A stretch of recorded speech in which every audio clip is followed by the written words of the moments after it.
YSR Congress party బలోపేతమే లక్ష్యంగా బలహీన వర్గాలను కూడగట్టి పార్టీ తనపై ఉంచిన నమ్మకాన్ని నిలబెట్టుకుంటానని తూర్పు గోదావరి జిల్లా వైఎస్ఆర్ కాంగ్రెస్ పార్టీ బీసీసీఎల్ అధ్యక్షులు కొండపల్లి దుర్గారావు అన్నారు. కోరుకొండ మండలం గాడాల గ్రామానికి చెందిన రజక సామాజిక వర్గ నాయకుడు కొండపల్లి దుర్గారావును వైఎస్ఆర్ కాంగ్రెస్ పార్టీ తూర్పు గోదావరి జిల్లా బీసీసీఎల్ అధ్యక్ష పదవిలో పార్టీ నియమించింది. ఈ సందర్భంగా దుర్గారావు మాజీ మంత్రి తూర్పు గోదావరి జిల్లా వైఎస్ఆర్ కాంగ్రెస్ పార్టీ అధ్యక్షులు చెల్లుపోయిన వేణుగోపాలకృష్ణను, అదేవిధంగా మాజీ ఎమ్మెల్యే వైఎస్ఆర్ కాంగ్రెస్ పార్టీ యువజన విభాగం రాష్ట్ర అధ్యక్షులు జక్కంపూడి రాజాలను మర్యాదపూర్వకంగా కలిశారు.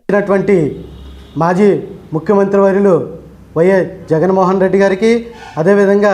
తూర్పుగోదావరి జిల్లా అధ్యక్షులు చెల్లుపోయిన వేణుగోపాలకృష్ణ గారికి, అదేవిధంగా రాష్ట్ర యువజన విభాగ అధ్యక్షులు జక్కంపూడి రాజా గారికి ప్రత్యేకమైన కృతజ్ఞతలు తెలియజేసుకుంటూ,